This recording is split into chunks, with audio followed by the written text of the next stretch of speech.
आइए स्टार्ट करते tally ERP9 की क्लास। टैली ERP9 में मैंने प्रीवियस वीडियो में आपको बताया हुआ था और समझाया था MRP के बारे में। MRP को यूज करना मैंने आपको बताया था और बोला भी था कि नेक्स्ट वीडियो मेरा एक डेट वाइज रेट को सेट करने के लिए होगा। हम एक स्टैंडर्ड रेट सेट कर सकते हैं। फॉर एग्जांपल, हम यदि कोई प्रोडक्ट खरीदते हैं और उसमें हम चाहते हैं कि उस प्रोडक्ट की मंथ वाइज कॉस्टिंग डिक्लेयर हो जाए। मान लीजिए मोबाइल है, ओके, हम चाहते हैं कि अप्रैल में जिस मोबाइल को बेचते हैं तो उसकी कॉस्ट हमारी 20,000 रहे। यदि मई में आता है तो 18,000 हो जाए। यदि वो जून आता है तो 15,000 हो जाए। यदि ऐसे वो जुलाई में बेचते हैं उसको तो 14,000। बाय डिफॉल्ट ऑटोमेटिक ये डिटेक्शन अमाउंट से होता रहे। हम ऐसी फैसिलिटी टैली ERP9 में यूज कर सकते हैं कि एक स्टैंडर्ड कास्ट को डिफाइन कर सकते हैं और उस स्टैंडर्ड कास्ट के अकॉर्डिंग प्रोडक्ट को सेल किया जा सकता है। जो भी हम कॉस्ट निर्धारित करेंगे उसको हम चेंज भी कर सकते हैं, उसको इंक्रीज भी कर सकते हैं और डिक्रीज भी कर सकते हैं। ओके, तो आइए आज इसको कैसे टैली ERP9 में इम्प्लीमेंट किया जाता है इस वीडियो के माध्यम से सीखते हैं। ओके, तो सबसे पहले मैं स्टार्ट करता हूँ टैली ERP9।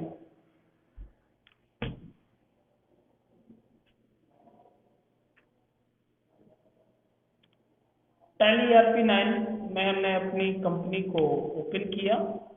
ये हमारी कंपनी ओपन हो गई। कल कुछ एंट्री मैंने की थी, वो एंट्री पहले मैं डिलीट कर देता हूँ। परचेज की कुछ एंट्री रखते हैं जिससे हमारे पास प्रोडक्ट अवेलेबल रहे। ओके, सेल की भी मैं कुछ एंट्री डिलीट कर देता हूँ।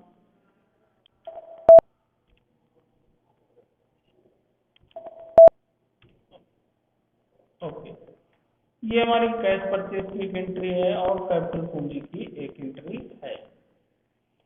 अब हमको आज यूज करना है स्टैंडर्ड रेट। जैसा कि मैंने आपको बताया, एक स्पेशल फीचर्स टैली ERP9 में।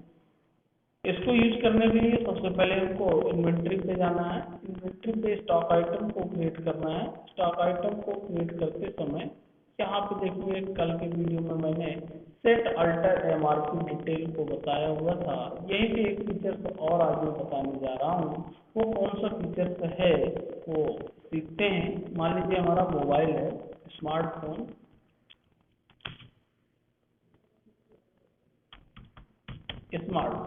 ओके, हमने ग्रुप कोई बनाया नहीं, नंबर फीचर्स में ले लेता हूँ मैं यहाँ।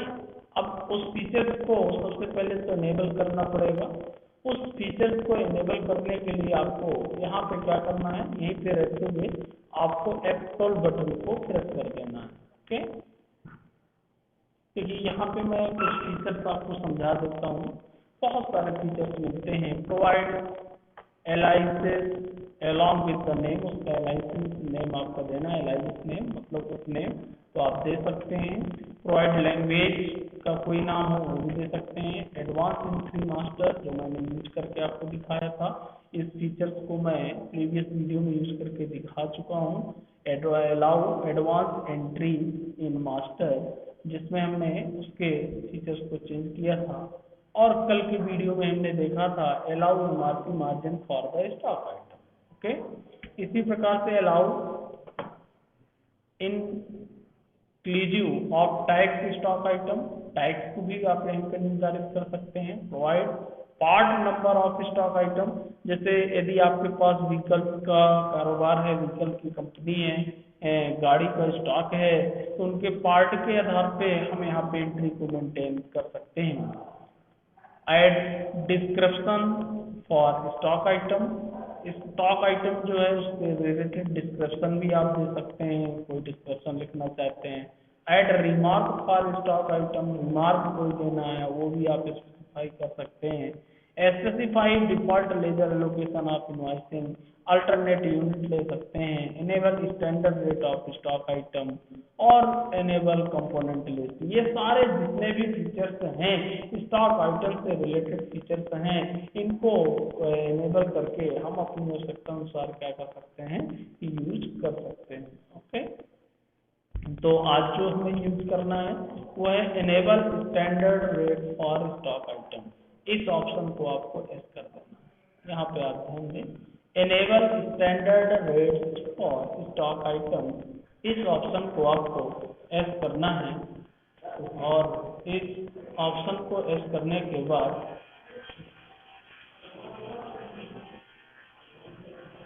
इस ऑप्शन को एस जैसे ही हम करेंगे इसका फीचर ऑन हो जाएगा। आप देखेंगे मैं इस ऑप्शन को एस करा दिया और इसके बाद जैसे ही हम इससे आगे बढ़ेंगे यहाँ पे पहुँचेंगे एप्लीकेबल जीएसटी, आप इसको इम्प्लीमेंट कर सकते हैं। यदि आपको जीएसटी भी चाहिए एस कर दीजिएगा ऑन वैल्यू टैक्सेबल, और यहाँ पे जितने परसेंट जीएसटी आपको देना हो, मोबाइल पे 18% जीएसटी मैं इम्प्लीमेंट कर देता हूँ। गुड। एमआरपी यदि आपको सेट करना है तो एमआरपी रेट भी आप सेट कर सकते हैं। एमआरपी भी मैं सेट कर देता हूँ। एमआरपी का कल मैंने बताया था आपको, इसको मैंने एस किया। मोबाइल फोन की एमआरपी हम दिखा देते हैं कितना, 25,000 रुपये। एमआरपी ज़्यादा ही दिखाई जाती है। अब मैंने जो अभी ऑप्शन एस किया वो ऑप्शन आपको यहाँ पे सेट स्टैंडर्ड रेट, यहाँ पे ऑप्शन आपको क्या है मिल जाएगा। आप यहाँ पे बैक में जा सकते हैं और यहाँ पे मैंने एस किया। ये देखिए यहाँ पे मैं रेट निर्धारित करूंगा अप्लीकेबल फ्रॉम रेट पर स्टैंडर्ड कॉस्ट और स्टैंडर्ड सेलिंग प्राइस दोनों है। कॉस्ट कितनी है इनको और प्राइस कितनी है, यहाँ पे हमको ये निर्धारित करना है। बहुत अच्छा फीचर है टैली ERP 9 का, ये standard cost and standard selling price को निर्धारित करना। एक स्टैंडर्ड कॉस्ट जो आपको कीमत, कितने कीमत में वो प्रोडक्ट मिल रहा है और कितने कीमत में हमको उसको सेल करना है, उसको हम निर्धारित कर देंगे। और जैसे ही डेट की एंट्री चेंज होगी ऑटोमेटिक उसका कॉस्ट क्या होता जाएगा, चेंज होता जाएगा, हमको रिमाइंड मिलता रहेगा। ये फीचर्स आप बहुत अच्छे से टैली ERP 9 में यूज कर सकते हैं। देखिए मान के चलते हैं अप्रैल के मंथ में स्टैंडर्ड कार्ड इसकी हम रखते हैं 20,000 रुपये, या मैं रख देता हूँ 25,000 मैंने एमआरपी रखा है। अप्रैल में 22,000 रुपये में इसकी स्टैंडर्ड कार्ड, सॉरी ये तो हमको ये रखना है कि हमको कितने का मिल रहा है। बात समझ में आ गई कि हमको कितने का पड़ेगा। ये मान के चलते हैं कि हमको मिल रहा है अप्रैल में 18,000 रुपये का। ओके, और इसको हम पहले मैं मेंटेन कर लेता हूँ पूरा, और फिर इसी प्रकार से इसका यदि मई की बात करूँ मैं, मई में मुझे मिल जाएगा 15,000 रुपये का। ओके, सॉरी 15,000 रुपये। ऐसे मैं करता जाऊँगा। जून में मान के चलिए ये प्रोडक्ट मुझे मिलेगा 14,000 रुपये का। ओके, जुलाई में ये प्रोडक्ट मुझे मिल जाएगा 12,000 रुपये का। अगस्त में ये प्रोडक्ट मुझे मिल जाएगा 11,000 रुपये का। और सितंबर में ये प्रोडक्ट मुझे मिल जाएगा 10,000 रुपये। ये एक स्टैंडर्ड रेट मैंने निर्धारित किया, कॉस्ट इतने का मुझे प्रोडक्ट पड़ेगा। अप्रैल में जब मैंने खरीदा तो 18, इसके बाद 15, इसके बाद 14, इसके बाद 12, फिर 11, 10। आपको मालूम है स्टैंडर्ड जब कोई भी प्रोडक्ट पहली बार आता है, लॉन्च होता है, उसकी कीमत बहुत ज़्यादा होती है।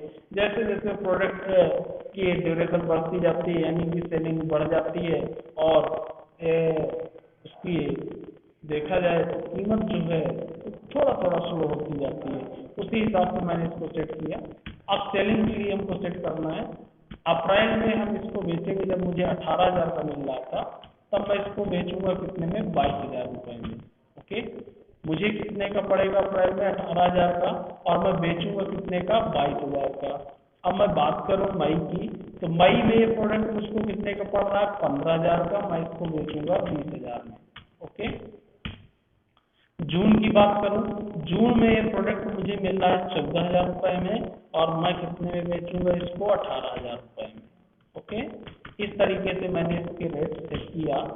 जुलाई में मुझे प्रोडक्ट मिल रहा है 12,000 का, जुलाई। ओके। और इसको मैं बेचूंगा 16,000 रुपए में। ओके। फिर मुझे मिला ये 11,000 रुपए का, कब? अगस्त में। तो अगस्त में मुझे 11,000 का मिल रहा है, मैं इसको बेचूंगा 15,000 रुपए में। ओके। फिर ये बात करूं मैं सितंबर में, ये प्रोडक्ट मुझे 10,000 का मिल रहा है, और मैं इसको बेचूंगा 14,000 रुपए में। ये मैंने एक रेंडमली तैयार कर लिया अपना स्टैंडर्ड कॉस्ट और स्टैंडर्ड सेलिंग प्राइस। ओके। देखिए, ये मैंने अभी सितंबर तक का बनाया। आप चाहते तो दिसंबर तक का मेंटेन कर सकते हैं, जितने मंथ का आपको बनाना हो, या कोई आपको ऐसा ऑफर देना है, ऑफर के रेट के आधार पे आप बनाना चाहते हैं, तो ऐसा भी रेट आप इसमें फिक्स कर सकते हैं। ये मैंने यहाँ पे फिक्स किया, आप समझ गए। ये रेट किसका फिक्स हुआ? स्मार्टफोन का हुआ। आप इसको यस करेंगे। जैसे ही यस करेंगे, जीएसटी अप्लीकेबल मैंने कर ही दिया, गुड्स हो गया, ऑन वैल्यू हो गया, ये पूरा आप एक बार चेक कर लेंगे। ओके। एमआरपी भी हमने सेट कर दिया है। बाय डिफॉल्ट एमआरपी उसकी 25,000 दिखाएगा। आप उसको जैसे चाहें वैसे इंक्रीज और डिक्रीज समय के आधार पे कर सकते हैं। इसको सेट करने के बाद हमने इसको एक्सेप्ट किया, टेस्ट किया। ओके। अब मैं इससे बाहर आऊंगा। अब हम एंट्री करते हैं। जब वाउचर एंट्री में हम जाएंगे, अब पहले तो मैं परचेज की एक एंट्री कर देता हूँ, परचेज कर लेते हैं, तब तो हम सेल करेंगे 45। अप्रैल में हम परचेज कर रहे हैं, मान के चलिए हम क्रेडिट में या कैश में मैं परचेज कर लेता हूँ। अनरजिस्टर्ड रेगुलर कर देता हूँ, जीएसटी नंबर नहीं है मेरे पास। क्या परचेज करना है मुझको? स्मार्टफोन परचेज करना है। ये देखिए एमआरपी यहाँ पे दिखा दिया, 25,000 एमआरपी पे। मैं इसको मंगा लेता हूँ, कितने पीस? 20 पीस मंगा लेता हूँ। ये देखिए, अब यहाँ पे रेट जो एक्चुअल में ले रहा है अप्रैल का, वो आपको देखिए 18,000 रुपये। यहाँ पे ऑटोमेटिक एमआरपी हमारा डिटेक्ट किया। 18,000 रुपये में परचेज करना है, और 22 में बेचना है। ये हमने सेट किया था। मैं परचेज वाउचर यूज किया, ऑटोमेटिक इसका यहाँ रेट 18,000 आ गया। मैंने एंटर नहीं किया, मैंने स्टैंडर्ड कॉस्ट पहले से फिक्स कर रखी है, और स्टैंडर्ड कॉस्ट के अकॉर्डिंग ऑटोमेटिक रेट यहाँ इंक्लूड हो गया, क्योंकि मैंने वहाँ निर्धारित कर दिया है कि अप्रैल में यदि मैं इस प्रोडक्ट को परचेज कर रहा हूँ, तो ये प्रोडक्ट मुझे कितने का पड़ेगा? 18,000 का। और इसकी सेलिंग मैं करूंगा तो वो कितने का जाएगा? 22,000 रुपए में। तो इस एंट्री को मैंने पोस्ट कर दिया, और एमआरपी जो इसकी दिखाई देगी वो कितनी देगी? 25,000 रुपए। और बिल हमारा 3,60,000 हो गया, बहुत ज़्यादा। बैलेंस चूंकि 18,000 का एक प्रोडक्ट है, 20 प्रोडक्ट मैंने मंगाया। जैसे ही बिल मैंने बताया था 50,000 से ऊपर का जाएगा, ऑटोमेटिक जीएसटी ई बिल जनरेट करने के लिए मांगेगा। ये देखिए जीएसटी ई बिल आ गया। इसमें अभी हमको जीएसटी भी इंक्लूड करना है, तो पहले तो मैं जीएसटी इंक्लूड कर देता हूँ, फिर जीएसटी ई बिल भी हमको जनरेट करना पड़ेगा। जीएसटी को इंक्लूड करने के लिए आपको क्या करना है? लोकल से भी हमने खरीदा है तो उसकी जीएसटी और आईजीएसटी इनको लगाना होगा। ओ सॉरी, एसजीएसटी लगाया, और यहाँ पे बिल भी मैं जनरेट करा देता हूँ। बिल नंबर, सप्लायर नंबर ये है, ई बिल डेट 1 अप्रैल की है, टैक्स इनवाइस है, कैसे है। अब जीएसटी नंबर हमको यहाँ नहीं मालूम है, मैं भी छोड़ देता हूँ। ओके। और एड्रेस कहाँ पे इसको डिस्पैच होना है? चित्रकूट में डिस्पैच होगा प्लेस। बाकी मैं ये बिल बनाना आपको पूरा समझा चुका हूँ, आप देख लीजिएगा। फिर से मैं एक बार बता देता हूँ इसको।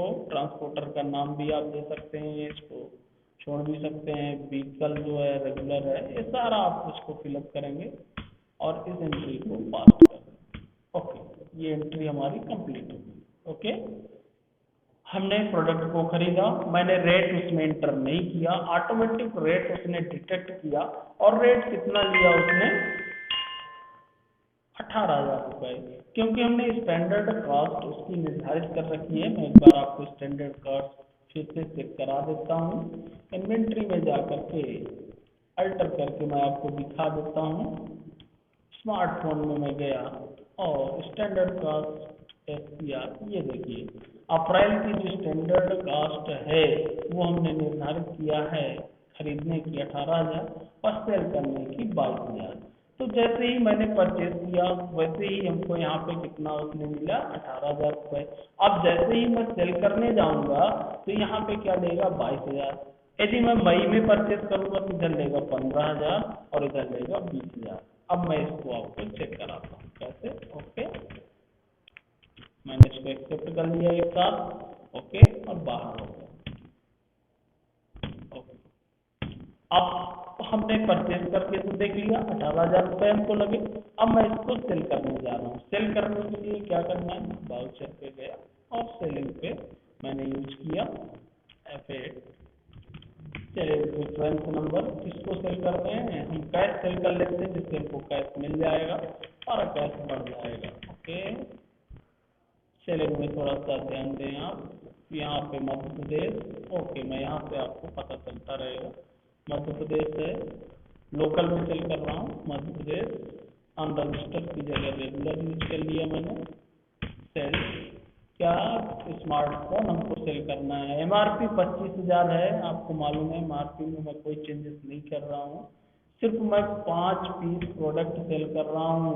ऑटोमेटिक रेट मेरा यहाँ पे डिटेक्ट हुआ, ऑटोमेटिक रेट आ गया 22,000 रुपये। मैंने रेट को इंटर नहीं किया है। ये फैसिलिटी टैग ERP 9 में बहुत अच्छी फैसिलिटी है कि आप रेट फिक्स कर देंगे तो आप प्रोडक्ट को खरीदते समय और सेल करते समय उसके रेट को स्पेसिफाई करने की आवश्यकता नहीं होगी। जैसे ही आप उस प्रोडक्ट को सेल करेंगे वो ऑटोमेटिक इसको डिटेक्ट कर लेगा। ओके, और यहाँ पे टैक्स हमारा लगेगा आउटपुट CGST और आउटपुट SGST, ये टैक्स लग जाएगा। बिल हमारा जनरेट होगा। ये बिल बनाना मैं आपको बता ही चुका हूँ, क्योंकि 50,000 रुपये का 50,000 से अधिक रुपए का ट्रांजैक्शन हो रहा है, इसलिए ई बिल आपका क्या होगा, जनरेट होगा। हम इस कंपनी में ये कंडीशन दे चुके हैं। अब थोड़ा सा मिसमैच हो रहा है, टैक्स का कह रहा है, तो टैक्स एनालिसिस चेक कर लीजिए आप। F1 क्या प्रॉब्लम है, 19,800 का टैक्स बन रहा है एज पर कैलकुलेशन 19,800। तो कितना बना है 19,800। ओके ओके ओके, मिसमैच यहाँ पे हो रहा है क्योंकि हमने GST नंबर वगैरह नहीं दिया और हमने डायरेक्ट एस कर दिया, इसलिए वो बोल रहा था यहाँ पे आपका। तो ये तो आपको मालूम ही है, इसको मैं एक्सेप्ट कर लेता हूँ सीधा।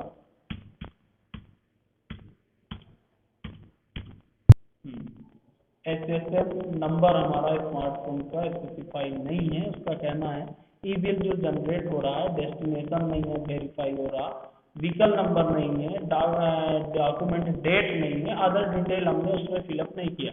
यदि आपने उसका फिलअप नहीं करेंगे तो ये आपको देगा तो आप अपने आवश्यकता अनुसार फिलअप कर सकते हैं, यदि नहीं चाहिए तो नहीं भी कर सकते। ओके, तो ये मैंने दिखाया। अब मैं परचेज कर रहा हूँ डेट को चेंज करके। ओके, अप्रैल है, अब यहाँ पे मैं मई में परचेज कर रहा हूँ, इधर मैं कर देता हूँ मई F2 और सॉरी सेट नंबर। मैं यहाँ पे डेट चेंज कर रहा हूँ, F2 से मई कर देता हूँ। ओके, मई। ओके, परचेज किससे कर लें हम, क्रेडिटर रमेश से कर लेता हूँ।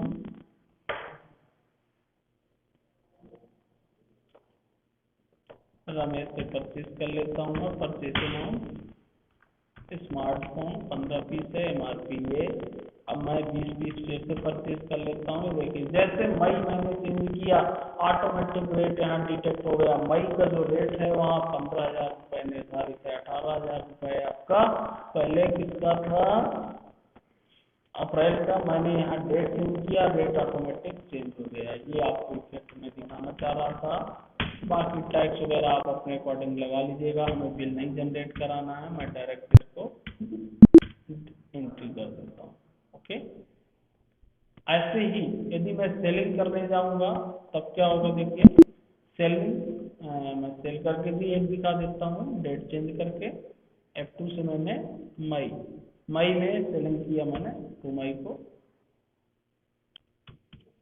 यदि मैं सेलिंग करने जाता हूँ, सेल मैं यूपी में इस बार कर रहा हूँ, ये डिटेल आपको भरना पड़ेगा। यदि पूरी डिटेल आप नहीं भरते हैं, मैं तो एंट्री कर देता हूँ, क्योंकि मैं कई बार आपको भर के दिखा चुका हूँ, समझा चुका हूँ, तो उसी की वार्निंग आपको मिलती है, आप उसको इग्नोर कर दें यदि आपको नहीं देना है। स्मार्टफोन मैं यहाँ पे 10 पीस सेल कर रहा हूँ मई में। ये देखिए मई के अकॉर्डिंग ऑटोमेटिक रेट हमारा क्या हो गया, चेंज हो गया। अभी सेलिंग रेट हमारा 22,000 था अप्रैल में, जैसे ही मई डेट चेंज हुई, मई में हम पहुंचे, ऑटोमेटिक सेलिंग रेट हमारा कितना हो गया, 20,000 रुपये। तो इस प्रकार से एक स्टैंडर्ड कॉस्ट को हम निर्धारित कर सकते हैं और स्टैंडर्ड सेलिंग प्राइस भी निर्धारित कर सकते हैं, और उसके अकॉर्डिंग टैली ERP 9 में जैसे ही डेट वो आएगी, ऑटोमेटिक सेलिंग प्राइस और कॉस्ट को मैनेज करता रहता है। तो ये आपको बेनिफिट मिलता है, इसी को आप पोस्ट कर सकते हैं। ई बिल आपको नहीं भी बनाना है तो आप नो भी कर सकते हैं, यहाँ पे मैंने नो कर दिया। टैक्स भी मैंने यूज नहीं किया, डायरेक्ट बिल को मैंने पोस्ट कर दिया। तो इस प्रकार से आप किसी भी प्रोडक्ट में, मैंने एक प्रोडक्ट में ये स्टैंडर्ड कॉस्ट और सेलिंग प्राइस को निर्धारित करना बताया। आप किसी भी जो आप आइटम्स क्रिएट कर रहे हैं, जो प्रोडक्ट क्रिएट कर रहे हैं, किसी भी प्रोडक्ट में इसको स्पेसिफाई आप कर सकते हैं और इसको निर्धारित कर सकते हैं। तो आप इसको चला के देखिएगा, और आपको वीडियो में एक बार क्लोज कर रहा हूँ। Okay, thank you.